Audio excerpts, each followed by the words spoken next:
This is the story of those mysteries, a look into a reality far darker than the picture often painted, a reality some worked hard to keep hidden. They were meant to be sanctuaries, places of prayer, peace and purity. But behind the heavy stone walls of certain convents, far from the public eye, a darker reality has festered in silence. This isn't just about individual failures. It's about how systems built on trust became tools of control. A conspiracy of silence protecting the powerful at the expense of the vulnerable.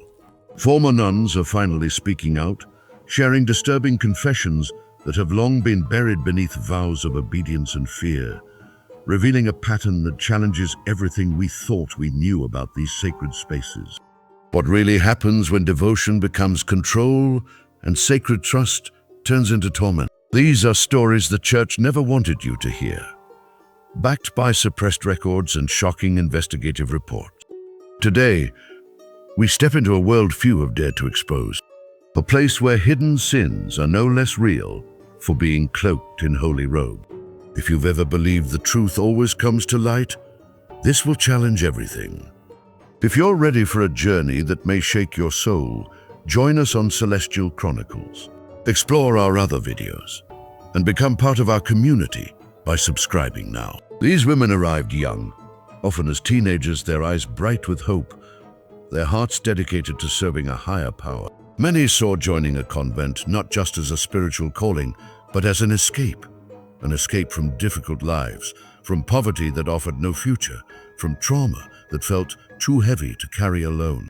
Others felt a deep, undeniable pull, a divine calling that promised a path to holiness and a chance to give their entire being to God. The idea was beautiful, simple, and pure. A life stripped of worldly distractions, focused solely on the divine, surrounded by like-minded sisters walking the same path. The doors would close, and the outside world, with all its chaos and disappointment, would fade into memory. A new life would begin, a life few on the outside could ever truly imagine, a life seemingly untouched by the problems of the ordinary world.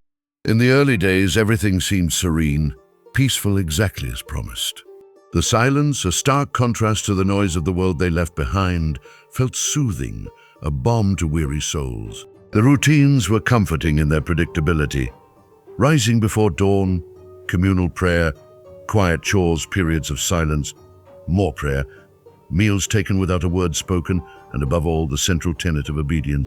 These patterns were presented as tools, instruments designed to shape the soul, to purify the spirit, to help the individual die to selfish desires and live only for God and the community.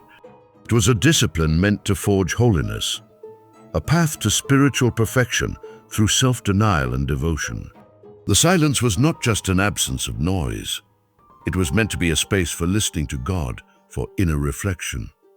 The obedience was not meant to be submission to human will alone, but to the will of God as expressed through those placed in authority. The vows of poverty, chastity, and obedience were the framework for a life dedicated entirely to the divine, a life of radical commitment and love. Yet, according to the women, who eventually left these lives and found the strength to speak their truth, the very things meant to bring peace could be twisted into instruments of pain and control. The silence meant for contemplation could become suffocating, isolating them from each other and from themselves. The obedience meant to align their will with God's could become blind submission to flawed or even cruel human authority.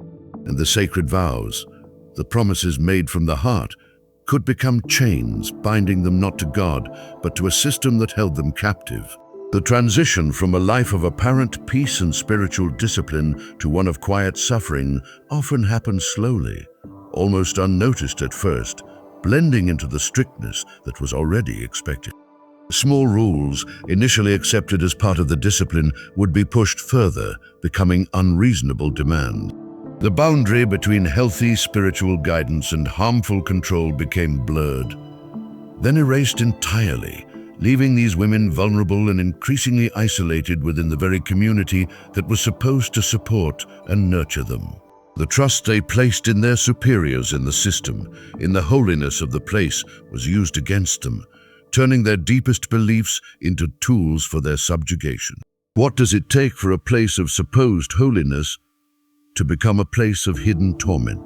The shift from hopeful novice to trapped sister often began subtly, a gradual tightening of the rules, a growing sense of unease that was easily dismissed as a lack of spiritual maturity or attachment to the world. One former nun, who prefers to be known only by the name Maria to protect her identity and the privacy of others, shared her story in a voice that was barely above a whisper, a voice still marked by years of enforced silence and fear.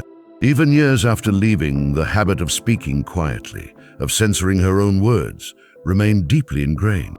I thought I was entering a holy space, she recalled, her gaze distant, as if seeing the stone walls again. A place where I could finally be close to God, away from the difficulties of my life outside. I believed the promises of peace and community. But the reality that met her on the other side of the convent doors was starkly different. The moment I arrived, she continued, her voice tightening slightly, I realized I had given up more than just my name, my family connections, I had given up my freedom, my ability to think for myself, my right to question. And I didn't even know it until it was gone. The rules that followed were absolute and unyielding. Maria was forbidden to speak without explicit permission from the Mother Superior or another designated senior. Even small acts of casual conversation were seen as a failure to maintain holy silence. She was forbidden to question the Mother Superior's decisions or instructions, no matter how illogical or even cruel they seemed. Obedience was paramount, presented not just as a virtue, but as the only path to holiness, equating unquestioning submission to the will of God.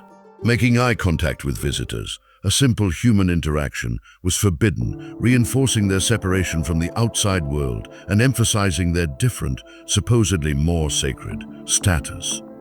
Letters home, the last fragile link to the families they had left behind, were read and censored by the Mother Superior or another nun, ensuring that no hint of discontent or reality reached the outside world. Any passage that seemed remotely critical, sad, or even simply too personal was cut out, or the letter was simply not. The most sacred rituals were also twisted. Confession, meant to be a refuge of grace, a place to seek forgiveness and spiritual guidance, became a weekly tool of control. We were taught to confess everything, Maria explained, every stray thought, every feeling of doubt, every small failure to follow the rules. Nothing was too small to be reported. But this extensive confession was not met with gentle guidance or understanding for everyone. We had to confess everything, she repeated. But we were never allowed to question why certain sins, like anger or harshness from the superiors, were ignored, while others, often minor infractions, were used to humiliate us publicly or privately. This selective application of spiritual discipline created a climate of fear and inconsistency, leaving the younger nuns constantly unsure of what might be used against them. This control wasn't only psychological and spiritual. In some cases, it involved physical mistreatment, presented as necessary spiritual discipline. Cold baths in winter, sometimes for extended periods, were justified as cleansing the soul and mortifying the flesh. Isolation in dark, often small, rooms was used as punishment for breaking rules or showing resistance. Forced fasting beyond the normal religious practices was imposed as a way to purify the body and soul, sometimes to the point of physical weakness. The scriptures were used to justify everything, Maria said, her voice laced with bitterness at the memory. Passages like "spare the rod, spoil the child" from Proverbs were quoted to endorse physical punishments. The concept of dying to yourself was twisted to mean complete erasure of personality and will, and obey those placed over you became a justification for unquestioning submission to human authority, no matter how abusive. And when things darkened even further, when hushed whispers spoke of inappropriate touching, or when a sister was found weeping uncontrollably and alone in the chapel late at night, it was handled internally, behind closed doors, within the convent walls. The system prioritized its own image above the well-being of the individuals within it. We don't bring shame to the house of God, one superior told Maria in a chillingly calm voice when Maria tried to express concern about a fellow sister. The message was clear, absolute, and terrifying. Silence was paramount. If you speak of this, the superior warned, her voice taking on a false piety, you are doing the devil's work.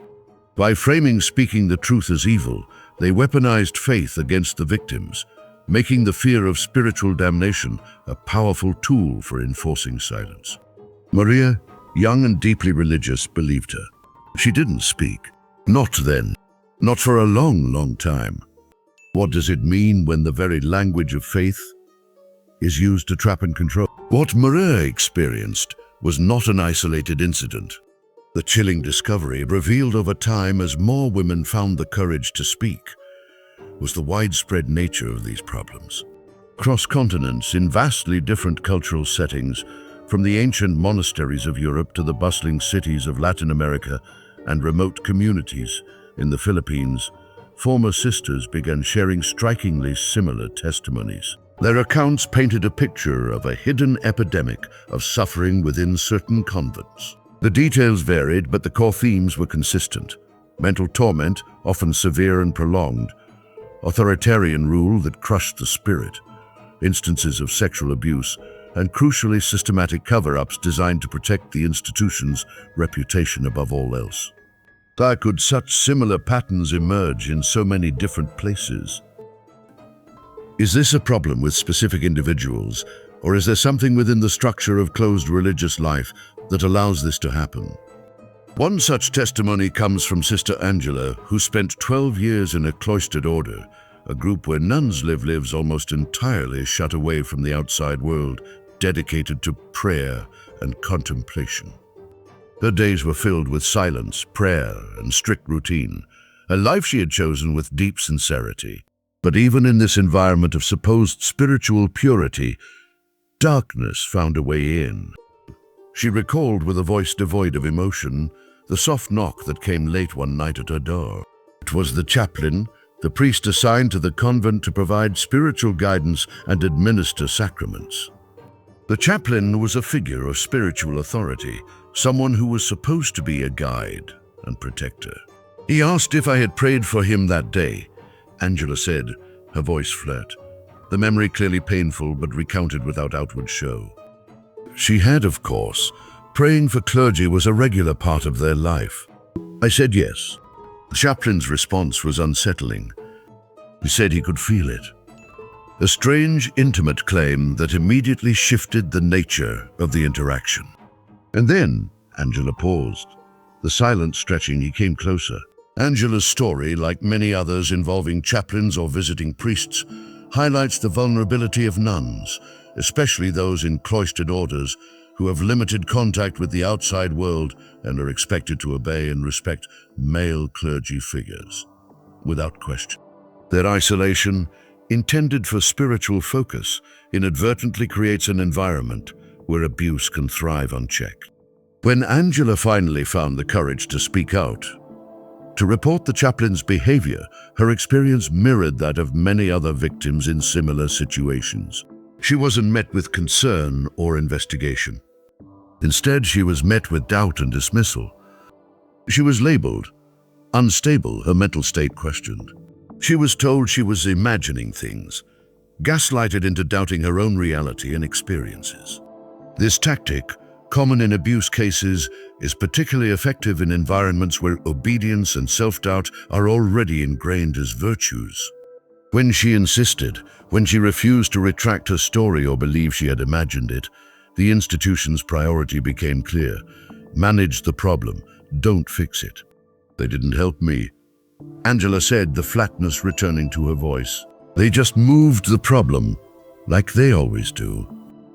She was transferred to a different convent in another city, away from the chaplain, away from the situation, but also away from any potential support or further investigation in that location. The abuser, meanwhile, often remained in a position of power or was simply moved elsewhere to potentially harm others. This pattern of moving the problem, of silencing the victim through isolation or transfer, is not anecdotal. Investigative reports, many of them carefully buried in the archives of church dioceses or quietly filed away in convent records, support these claims. One significant report uncovered a decades-long pattern within a particular region of transferring problematic priests suspected of misconduct and silencing nuns who raised concerns through reassignment to distant convents. The system seemed designed to contain scandal, not to deliver justice or healing. In some shocking cases, whistleblowers, nuns who dared to break the silence and expose wrongdoing were not only silenced, but punished severely. They were excommunicated from the church, the ultimate spiritual penalty, or even sent to psychiatric institutions, their truthful accounts dismissed as signs of mental illness. Their pain, the result of abuse, was reframed and buried under the guise of necessary discipline, and their cries for help, their attempts to reveal the truth, were rebranded as rebellion against holy authority. It is a system that effectively turns victim into perpetrator and truth-teller into outcast. And still, despite the growing number of voices, despite the documented patterns, many women remain silent. The fear runs deep, a product of years of spiritual and psychological conditioning. Why? Because the cost of speaking is immense, often far greater than the risk of staying silent. For many, the convent, the religious order, the church itself, was not only their employer providing a roof over their head and food to eat, but it was also their family, replacing the one they had left behind. It was their entire identity. Their sense of self was tied up in being a bride of Christ, a religious sister. It was their whole world. Walking away meant walking into the unknown, a world they had left years, sometimes decades, ago, a world they were no longer equipped to navigate. They often left with no money, no work history or modern credentials, no place to go, and no support network outside the institution that had failed them. Worse, it meant facing the judgment of the community they left behind and the wider religious world. It meant being called a liar, a person who had turned against the church, a vessel of Satan, echoing the very words used by their abusers to keep them quiet. The spiritual cost was as devastating as the practical one. The Bible verse Proverbs 28:13 states, "He who conceals his sins does not prosper, but the one who confesses and renounces them finds mercy." This verse is often quoted to the nuns, urging them to confess their perceived failing. But how can confession bring mercy and healing when it is weaponized by those in power, used not for spiritual growth, but for control and humiliation? How can healing begin when the wound itself, the abuse endured, is treated as a sin committed by the victim, a sign of their spiritual weakness or lack of faith? These are not easy questions. They are deeply unsettling questions that tear at the very foundations of what we've been taught to trust about sacred spaces and spiritual authority. The idea that places meant for holiness and closeness to God could harbor such darkness, such deliberate cruelty, feels like the ultimate betrayal. And yet, the stories persist, told by credible women with nothing to gain and everything to lose. The testimonies mount, accumulating into undeniable evidence. The long-enforced silence is finally cracking, allowing glimpses of a hidden reality to emerge. One former nun who now works as a trauma counselor, helping women who have escaped difficult religious environments, put the struggle simply, capturing the core conflict that keeps many from speaking. "We don't speak because we are afraid," she said, her voice gentle but firm, reflecting her deep understanding of the trauma. The fear is real, multifaceted, encompassing not just the practical fears of homelessness and isolation, but the profound spiritual fears ingrained through years of religious instruction, the fear of displeasing God, of eternal damnation, of being outcast by the faith community that defined them. "But," she continued, her voice gaining strength, "we must speak because others are still living what we survived." This shared experience, this understanding that their silence allows the suffering of others to continue, is a powerful motivator for those who do find their voice. Her name is Teresa, and she is a living testament to the possibility of healing and using one's own pain to bring light to the darkness. Teresa now dedicates her life to helping women who have fled not just physical or psychological abuse, but a profound spiritual crisis caused by the betrayal of trust within a sacred context. Many of these women grapple with immense guilt. They question their own faith, wondering if they have failed God by leaving the religious life they had dedicated themselves to. They agonizingly ask if their suffering, the abuse they endured, was somehow part of a divine plan, a test from God. The manipulation they experienced was so deep that it twisted their understanding of God's will and purpose. Teresa understands this spiritual confusion because she lived it herself. She offers them not easy answers, but a profound truth rooted in a compassionate understanding of faith. God does not require your silence, she tells them, countering the decades of messaging that equated silence with holiness. God does not ask you to suffer in secret, so others can pretend the house is clean. She teaches them that true holiness lies in truth and justice, not in enabling hidden sin. She helps them separate the voice of God, which is love and liberation, from the voices of their abusers, who spoke with control and condemnation, often using God's name. The evidence of systemic cover-up extends beyond individual testimonies. There are documents, some leaked to journalists or survivor advocates, others obtained through painstaking legal means, that reveal internal communications between high-ranking church officials, like bishops and the leaders of convents, the mother superiors. These documents offer a chilling glimpse into the institutional mindset that prioritized reputation over welfare. Phrases like protect the reputation of the order and maintain discretion to avoid scandal appear repeatedly, acting as guiding principles in how allegations were handled. These weren't just unfortunate choices by individuals. They were part of an ingrained culture of secrecy. Why is the reputation of an institution so often seen as more important? In one documented case, a nun who had the courage to accuse a visiting priest of misconduct faced severe consequences, not for making a false accusation, but for making the accusation at all.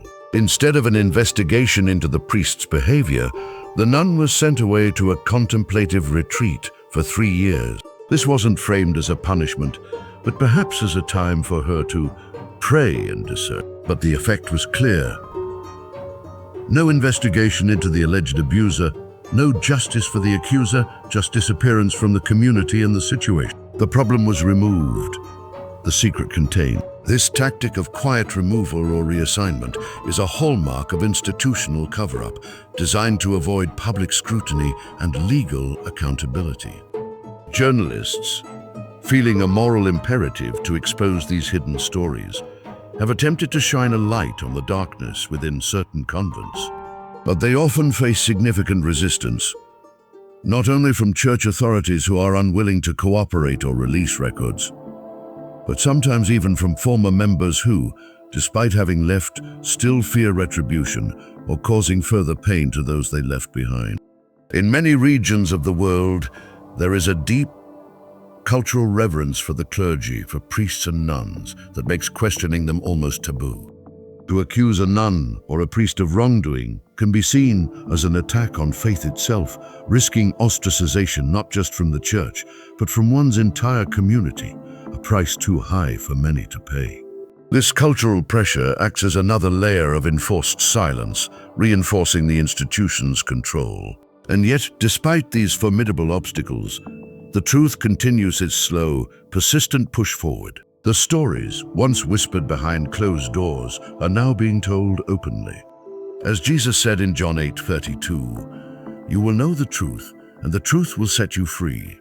For these women, speaking the truth is an act of liberation, a reclaiming of their voices and their reality.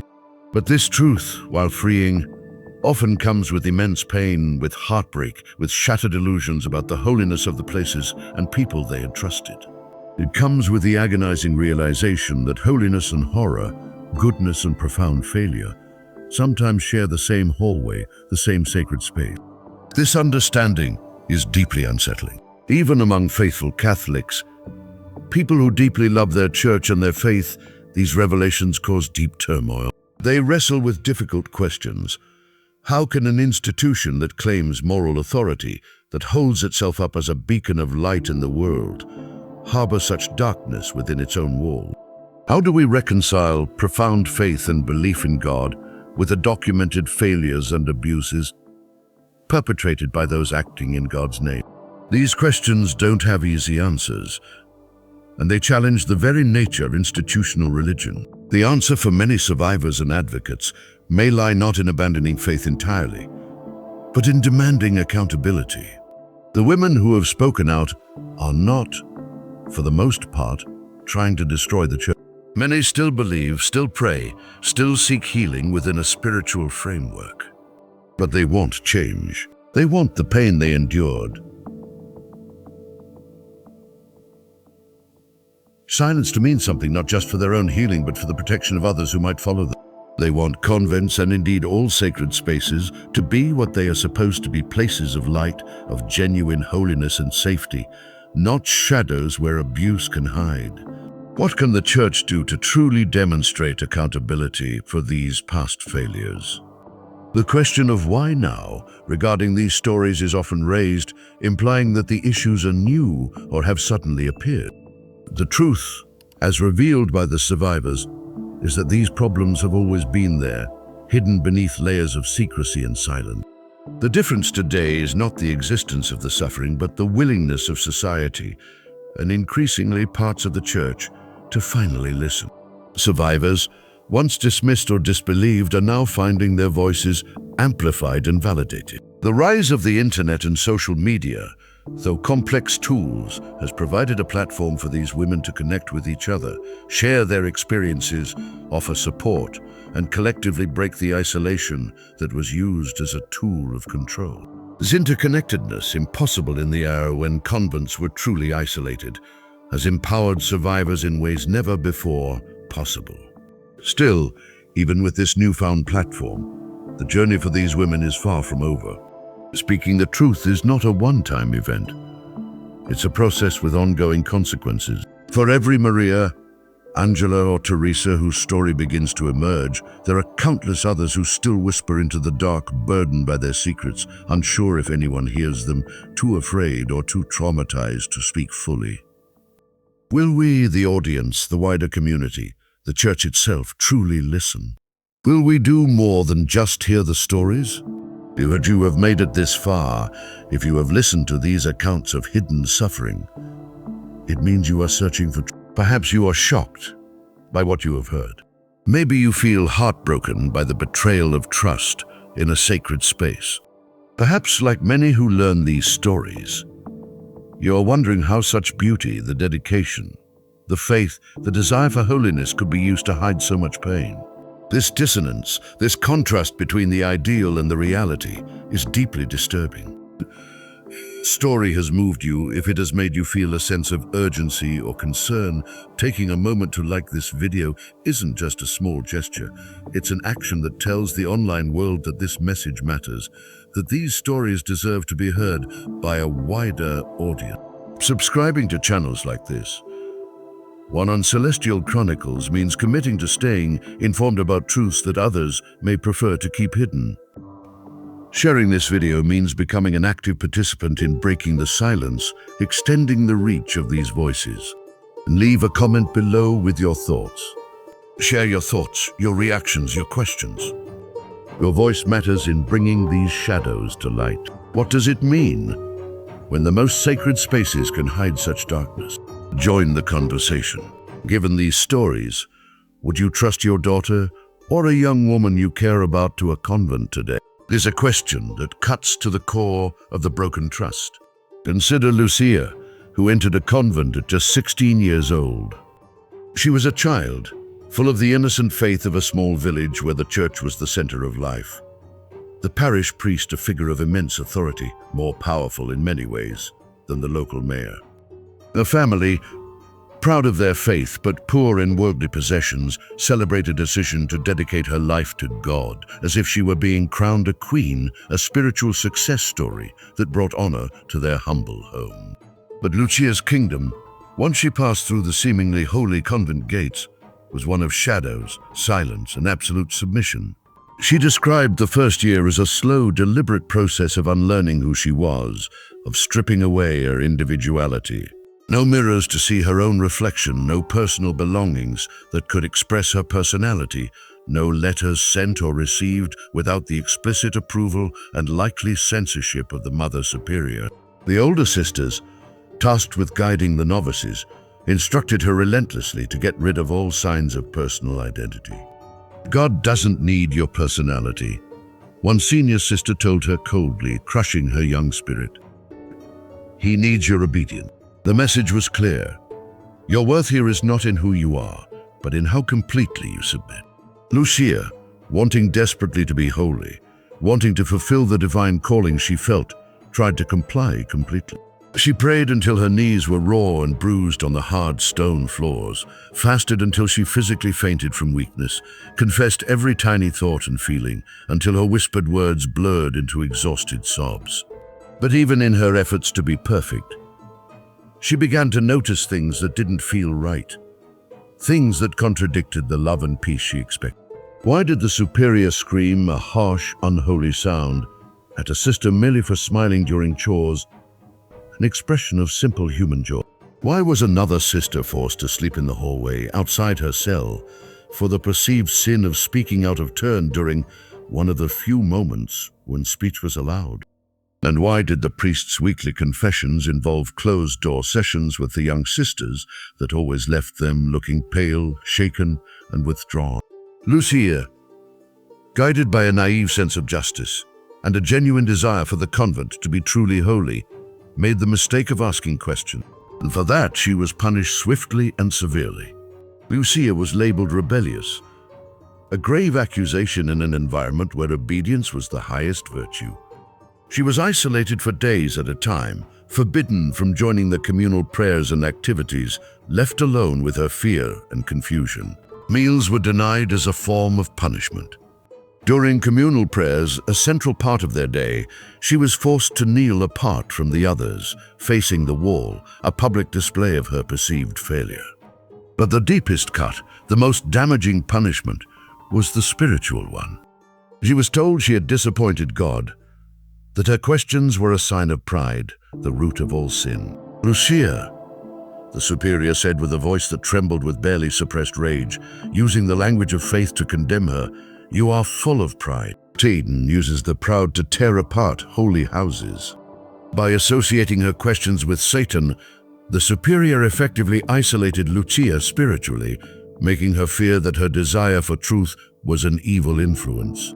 This spiritual gaslighting, the manipulation of religious belief to control and blame the victim, is a particularly cruel form of abuse, blurring the lines between divine authority and human cruelty, making it incredibly difficult for the victim to trust their own spiritual compass.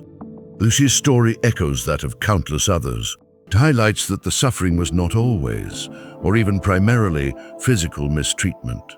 It was often a sustained campaign of psychological warfare and spiritual manipulation, designed to break the individual spirit and make them completely dependent and obedient. They are taught that suffering is sanctification, a holy way to become closer to Christ. That enduring injustice is proof of their devotion, a cross to bear willingly. That speaking up against authority, against the perceived order of the Holy House, is a sin, a sign of pride and rebellion. What happens when faith, meant to be a source of freedom and strength, becomes a prison built of doctrine and fear? What happens when the very people entrusted with guiding and protecting your soul become your tormentors? There is something especially cruel about spiritual abuse. Physical bruises, given time and care, can heal. But when your soul, your deepest sense of self and connection to the divine, is shattered by those who claim to speak for God, where do you go? How do you pray again? How do you find comfort in Scripture, knowing that the name of God and the words of the Bible were used as weapons to justify your pain and silence? The trauma is not just psychological. It is existential, striking at the core of a person's being and their relationship with the divine. One former nun, Elena, shared how she was groomed over time, not by a priest, but by a senior sister within the convent hierarchy. This highlights another layer of the problem, the abuse of power among women within these orders, where senior nuns can wield significant, unchecked authority over those beneath them. It began subtly with small compliments, seemingly innocent touches during communal prayer, moments of intense, focused attention that felt validating to a young woman striving for acceptance and holiness. This slowly escalated into what Elena described as emotional entrapment masked as mentorship, a relationship where the senior sister demanded intense loyalty and emotional intimacy, blurring the lines between spiritual guidance and unhealthy attachment. And when Elena, feeling increasingly uncomfortable, finally resisted, she was met with spiritual dismissal. She was told she was not spiritually mature enough to understand the depth of sacred affection, twisting the concept of holy love into a justification for inappropriate emotional demand. When she reported the senior sister's behavior to the Mother Superior, nothing happened. The senior sister was well liked, seen as a pillar of piety, especially favored by the visiting priests and other clergy who interacted with the convent. Elena, meanwhile, the one who reported the abuse, was sent away to heal in solitude.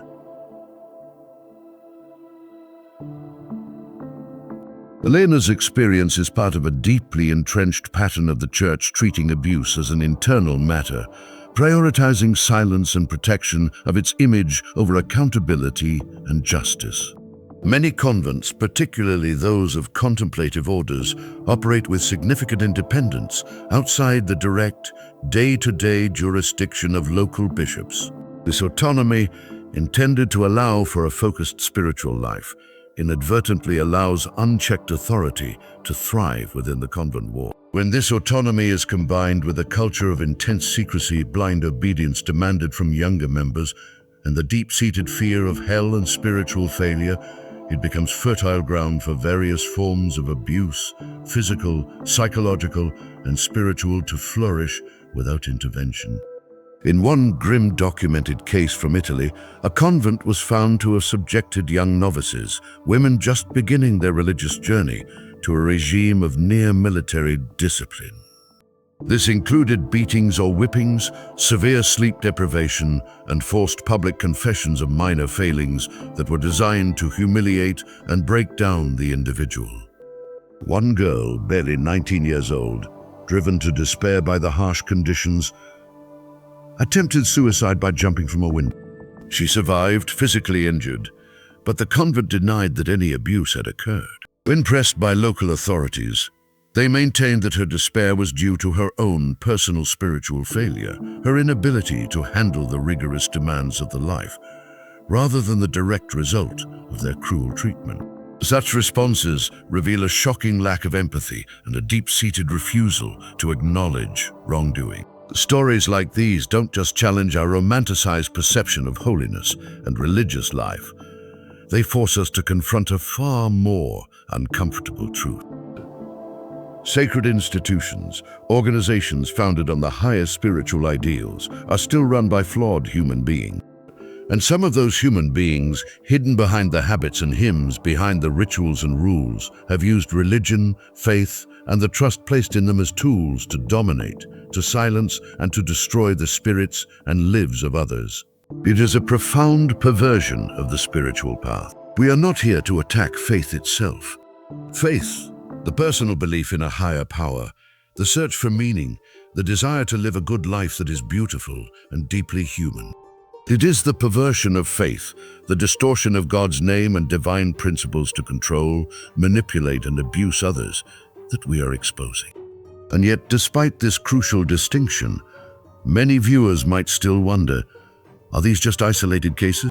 Does this truly happen in all convents? The truth, and it is important to state this clearly, is no, not all. There are many convents in the world where genuine love, profound humility, and Christ-like kindness truly reign, where nuns live lives of service, contemplation, and joy, supporting each other in their shared spiritual journey. These places of light and authentic holiness do exist. But the existence of light does not erase the presence of darkness. Acknowledging the good and the truly holy within religious life does not mean we can ignore the documented instances of abuse and systemic failure. If anything, true faith, a faith rooted in justice and compassion, demands the opposite. It demands that we confront darkness, that we shine a light on suffering, especially when it is cloaked in sacred robes and hidden within sacred spaces. The silence around these issues does not protect the holy. It only allows the darkness to grow deeper, to continue harming others.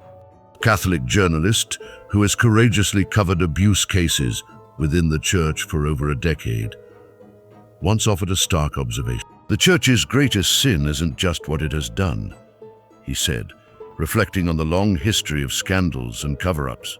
"It's what it has refused to confront." This refusal to look honestly at its own failings, to prioritize institutional self-preservation over the well-being of its members, has perpetuated cycles of harm. When survivors like Maria, Angela, Lucia, or Elena come forward, they are too often met not with the compassion and care promised by their faith, but with suspicion, doubt, and subtle, or not so subtle, blame. Questions like, "Are you sure that's what happened? Could you be exaggerating?" Maybe it was a spiritual test, posed, designed to make the victim doubt their own memory, their own perception of reality. This response doesn't just hurt, it re-traumatizes, forcing the survivor to relive the pain while also facing the agonizing possibility that their suffering is not only disbelieved, but twisted into a sign of their own inadequacy. It makes victims question their reality, doubt the validity of their pain, and retreat further into the silence that was forced upon them in the first place. But as the stories demonstrate, silence is precisely what allowed these sins to grow and persist. Some of the suppressed church records reviewed contain heartbreaking letters and pleas written by nuns asking for help. These are not dramatic or overly accusatory documents. They are often quiet, desperate requests for intervention, sometimes written in fear of being discovered. "Please consider transferring Sister Clarita," reads one such letter from a concerned nun. "She has become inappropriate." Another states, "I fear for the mental well-being of the novices under Father Joseph's direction." These letters, cries for help from within the system, were too often ignored, dismissed as complaints, or seen as a failure of the writer to live the life of obedience and silence. Sometimes they were returned to the convent leadership with annotations in red ink official rebukes for daring to raise concerns. Refrain from internal gossip. Focus on your own spiritual journey. These annotations served as powerful reinforcements of the code of silence. The suffering within some convents isn't limited to abuse. It also involves a profound disregard for mental health. Many former sisters speak of experiencing emotional breakdowns, suffering from untreated depression, and even contemplating suicide during their time in the convent. The intense isolation, the pressure to conform, the suppression of individuality, and the potential for spiritual and psychological abuse can take a severe toll on a person's mental well-being. And instead of offering professional therapy, counseling, or appropriate medical care, they were often offered more prayer, more silence, more fasting, the very practices that were sometimes part of their suffering. The belief seemed to be that mental anguish was a spiritual problem that could be prayed or fasted away, as if darkness could be cast out by simply starving it of attention or acknowledging its reality. What happens when those called to heal souls are the very ones inflicting wounds, or are incapable of recognizing and treating them? In one heartbreaking case from Latin America, a nun named Carmen, overwhelmed by the control and strictness of her convent, attempted to run away. Her act was a desperate cry for freedom, a break from a life that had become unbearable. For this crime, this failure to obey and remain, she was locked in a small stone cell for 7 days. During her confinement, a medieval punishment in a modern era, she was denied food, given only water, and forced to recite psalms throughout the night, her spiritual practice weaponized as part of her punishment. When she was finally released from the cell, weakened and traumatized, she was told, with cruel irony, to thank God for her purification. These are not tales from centuries past. These stories, like Carmen's, come from the last 2 decades, a stark reminder that such practices are not just historical footnotes but ongoing realities in some places. There's another layer to these stories, one that is often overlooked when focusing solely on the abuse perpetrated by male clergy. It's the abuse of power among women within these orders, a dynamic that can be particularly insidious because it comes from within the ranks of one's own sisters. While instances of abuse by male priests and chaplains are documented, some of the most brutal psychological manipulation and control came from the hands of senior nuns, particularly mother superiors or mistresses of novices. It's a dynamic rooted in a rigid hierarchical control where the chain of command is absolute and power, once attained, can become intoxicating, mirroring the very authoritarianism often seen in abusive male clergy. One former novice explained the dynamic. The mother superior controlled everything. Who could speak? Who could eat? Who got punished? There was no appeal, no one to complain to within the convent. The superior's authority was often presented as being directly guided by the Holy Spirit, granting her decisions unquestionable divine backing. She said she was guided by the Holy Spirit, the former novice recalled, but it felt more like a dictatorship. And when anyone, particularly a young novice or a less powerful sister, tried to resist, to question a rule, or express a differing opinion, they were labeled spiritually dangerous, their resistance framed as a sign of pride or even demonic influence. This inverted spirituality flips the core message of Christ on its head. Instead of a spirituality based on love, it is based on fear of punishment, fear of hell, fear of displeasing authority. Instead of a focus on healing and growth, it emphasizes control and conformity. Instead of God's grace and mercy, it offers shame and condemnation for perceived failings. Many who have left these environments now live with deep scars, wounds that are not visible but are profoundly debilitating. They struggle to explain to outsiders what they went through. Do you tell someone that the worst trauma of your life happened in a place meant for prayer, a place society regards as holy? How do you articulate the pain of having the Bible quoted as justification for cruelty, of having the language of love twisted into tools of manipulation? The trauma is not just psychological. It is existential, striking at the core of a person's being and their relationship with the divine.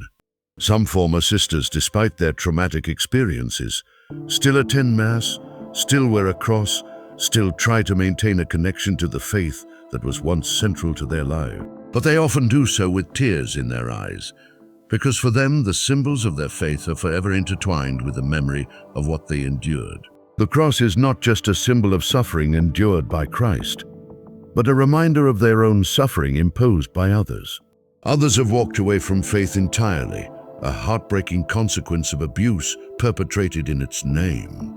They didn't leave because they stopped believing in God, but because they could no longer separate the voice of God from the voice of their abuser, who used God's name to inflict pain. But despite the profound pain and the lasting scars, many survivors are now reclaiming their voices.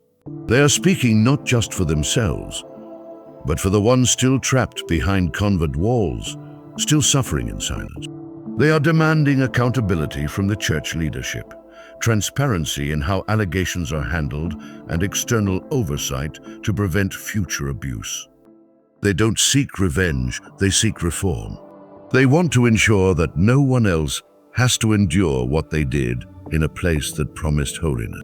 And we, the listeners, must ask ourselves, are we truly ready to hear them? Are we ready to believe them without doubt or qualification? Because believing them means acknowledging that institutions we have trusted, perhaps even revered, are capable of grave wrongs, of systemic failures that cause immense suffering.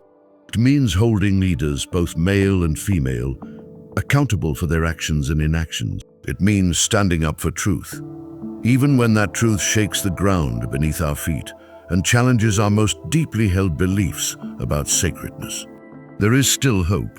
The landscape is slowly changing. Some dioceses and religious orders, under increasing pressure from survivors, the media and civil authorities are beginning to implement independent review boards to handle allegations of abuse. Survivors are forming powerful support groups, connecting with each other across continents, sharing resources and offering the understanding that only someone who has lived the experience can provide. Whistleblowers, though still facing risks, are starting to find legal and advocacy groups willing to protect them rather than see them punished. Filmmakers, journalists, and researchers are dedicating themselves to documenting these stories, ensuring they cannot be easily dismissed as isolated incidents or imagined grievances.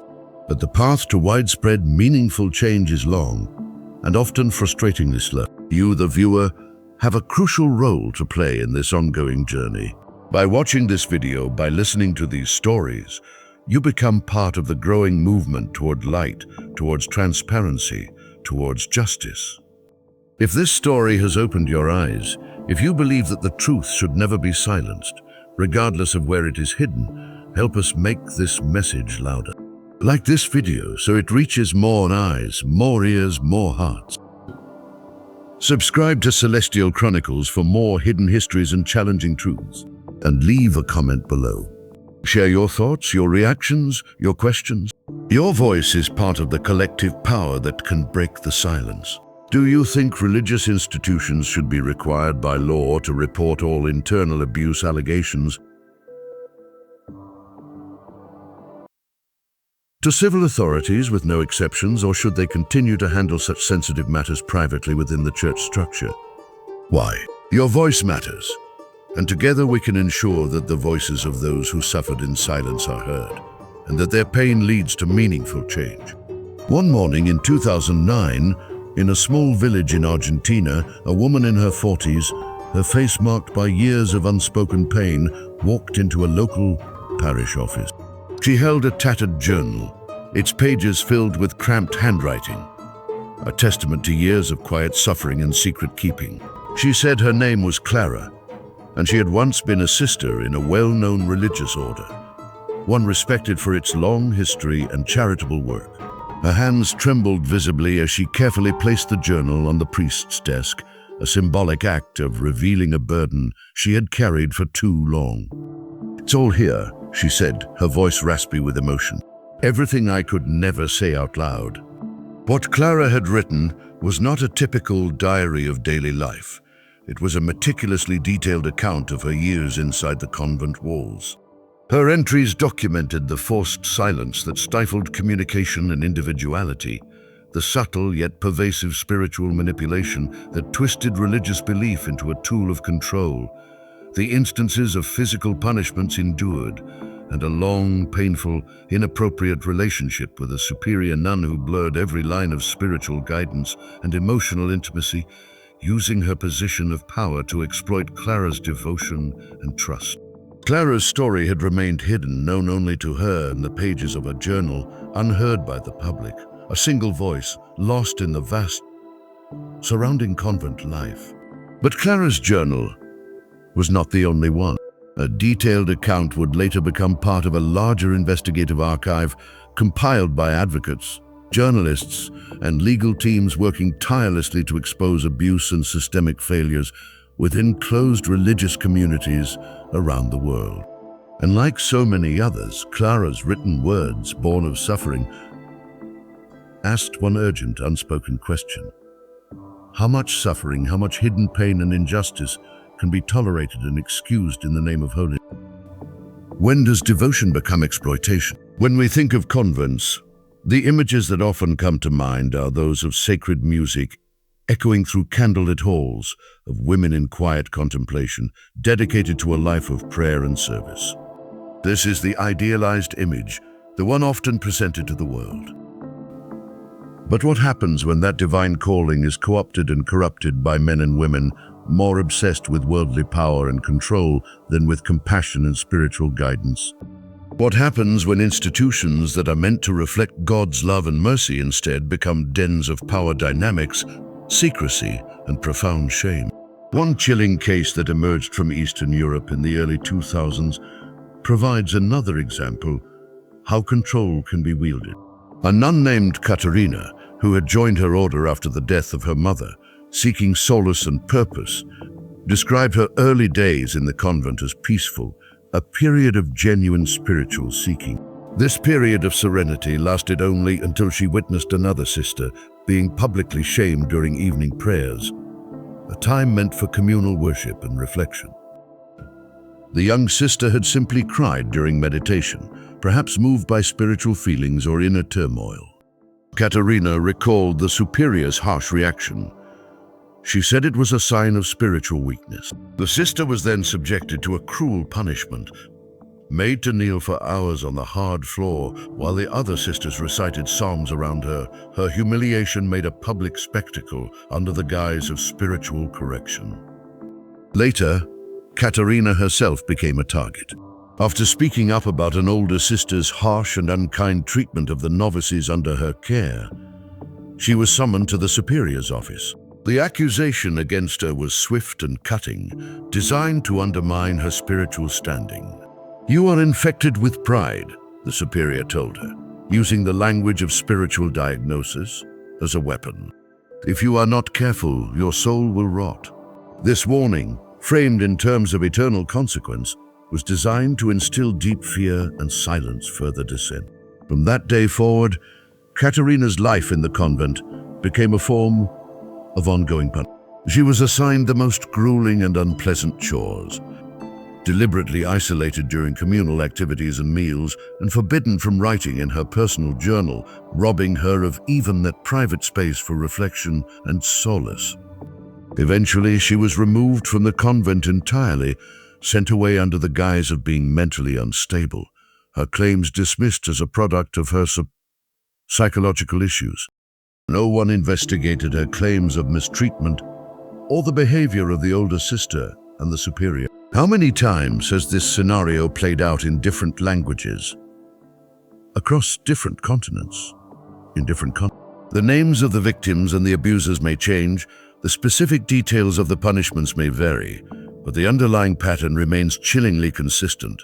Submission twisted into silence, discipline twisted into abuse, faith twisted into fear. It is a perversion of the sacred that thrives in hidden places.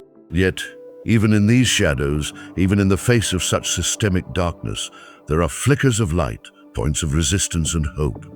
Some former nuns, having endured the pain and broken the silence, have become powerful voices for reform, dedicating their post-convent lives to helping others and demanding change. One of them, Sister Renee, using a name to protect her, now leads a support network specifically for survivors of religious abuse. She is soft-spoken, her demeanor gentle, reflecting perhaps the quiet strength forged in her past life. But she is absolutely unrelenting and determined in her mission to bring healing and accountability. "We're not against the church," she says, emphasizing that their fight is not an attack on faith itself. "We're against what happens when power is unchecked and pain is ignored." Her organization provides essential support, therapy, and counseling to help women heal from the profound psychological and spiritual trauma. Legal aid to navigate the complex process of seeking justice or simply regaining their rights, and spiritual counseling to help them rebuild their relationship with God and faith after it has been shattered by abuse in a religious context.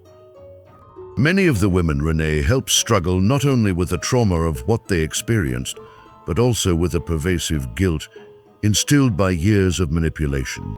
Guilt for leaving the religious life they believed was their calling. Guilt for surviving while others may still be suffering. Guilt for daring to question what they were told was sacred and unquestionable.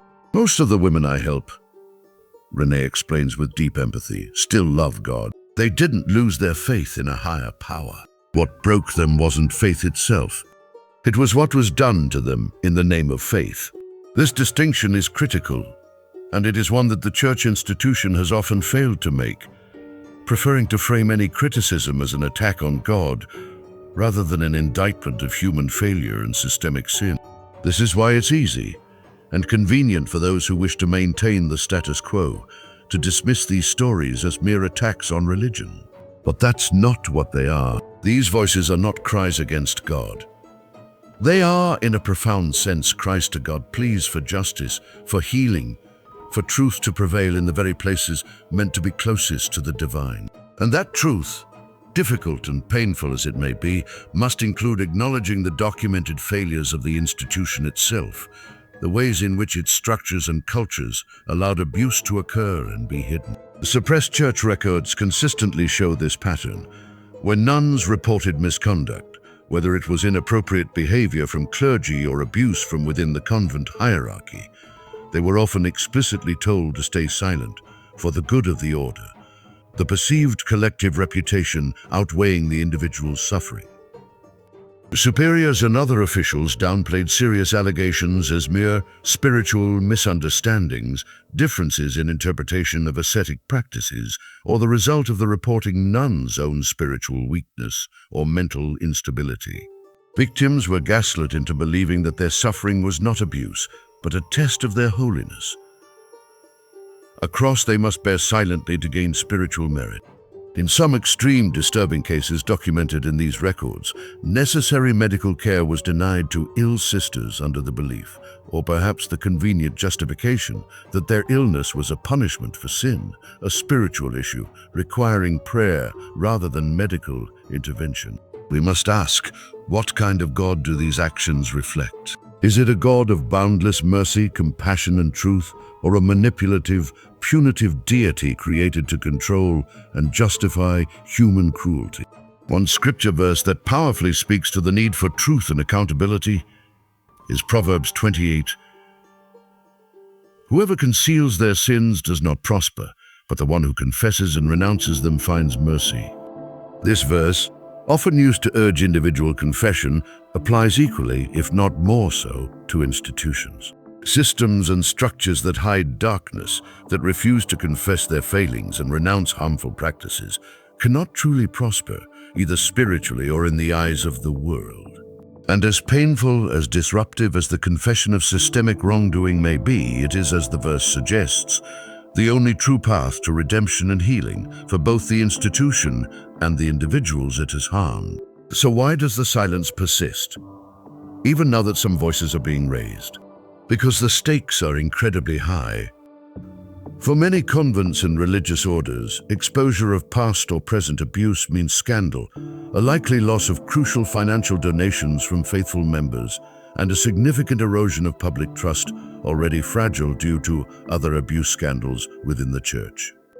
And for the survivors, speaking out still often comes at an immense personal cost, the loss of the only community they have known, the questioning of their identity, and profound spiritual struggle. It's not just about telling the truth, it's about surviving the potentially devastating aftermath of telling the truth. Let's pause and reflect on that difficult reality. If telling the truth about what happened to you, about the suffering you endured in a place you believed was holy, cost you everything, your community, your reputation, your peace of mind, perhaps even your connection to the faith that was once your anchor, is the price too high to pay? Or is the silence, the continued hiding of the truth that allows others to suffer, simply too expensive for the collective conscience? In Italy, a former nun named Giulia faced this painful dilemma. After years of being silenced within her order, her attempts to report abuse ignored or dismissed. She made the courageous decision to go public with us. Her interview, detailing her experiences, aired on national television, reaching a wide audience. The reaction was swift and polarized. Within days, she was flooded with messages. Some were from other women who had experienced similar things, thanking her with heartfelt gratitude for her bravery, for finally articulating the pain they had kept secret for years. Others were from devout Catholics who saw her as an enemy, calling her a liar, a heretic, a tool of Satan, accusing her of trying to harm the church. The local church took formal action. She was excommunicated, cut off from the sacraments and formal community. Her family, pressured by the shame and scandal in their community, cut ties with her. She lost everything, but Giulia says, without hesitation, that she would do it again. The truth is painful, she said, acknowledging the immense personal cost. But lies are worse. She understands that the lie of sacred immunity, The lie that such things don't happen here, that questioning is evil, is what keeps the cycle of abuse alive. Lies keep the next girl trapped, she stated simply. Lies protect the abuser. This is the heart of the issue, the lie of sacred immunity. The dangerous belief that institutions built in God's name, staffed by religious people, are somehow incapable of wrongdoing, are above scrutiny or earthly law. The lie that questioning those in spiritual authority is the same as questioning God himself.